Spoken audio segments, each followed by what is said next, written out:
And now our dear friend, the Consul General of Cyprus, who tells me that this is his 35th consecutive American Hellenic Council dinner. Andreas Kyprianides.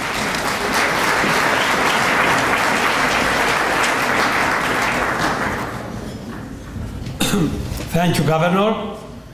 Distinguished guests, ladies and gentlemen. Your unyielding support over the years for the just causes of Cyprus and all Hellenism is invaluable. It is still needed, maybe today more than ever before. As many of you know, for the past several months, the two sides in Cyprus have been negotiating for a permanent solution to end the division and reunite Cyprus.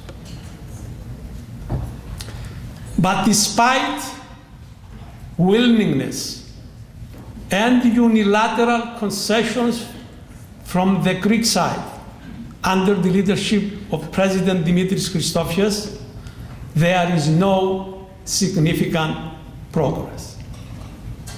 The reason is not the Turkish Cypriots.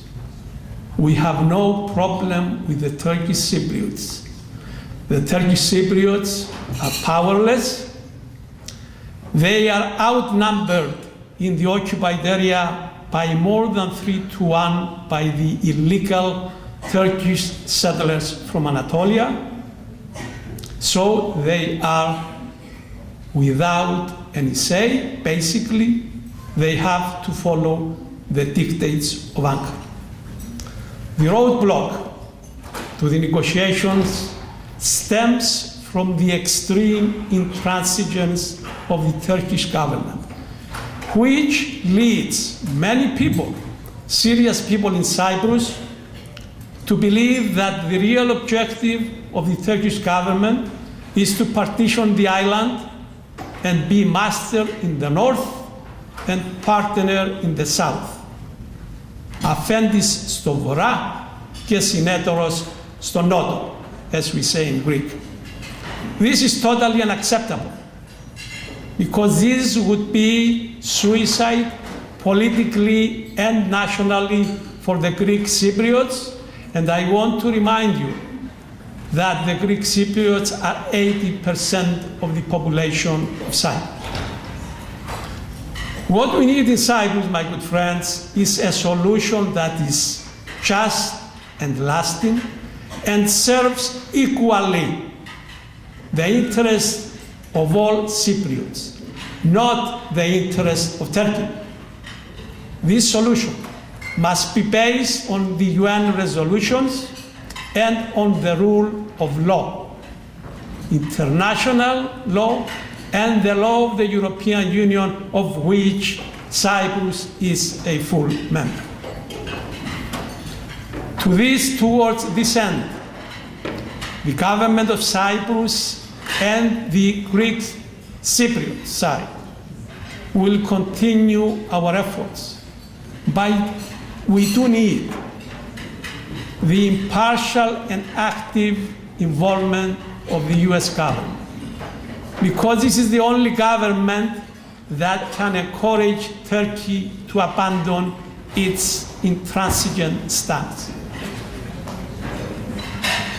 The statements, the pre-election statements of both President Obama and Vice President Biden gave us a lot of hope. But recent developments now give us reason for concern. There is unconfirmed information that our State Department is leaning towards an informal recognition of the pseudo-state in the occupied part of Cyprus. This would be a disaster. We hope it is not true, but we are concerned. Also, the recent trip of Secretary Clinton to Turkey and the upcoming trip of President Obama clearly show that there is a serious upgrading in the relations between the two countries. That's good, that's wonderful, that's desirable, provided that it does not impact negatively Greece and Cyprus.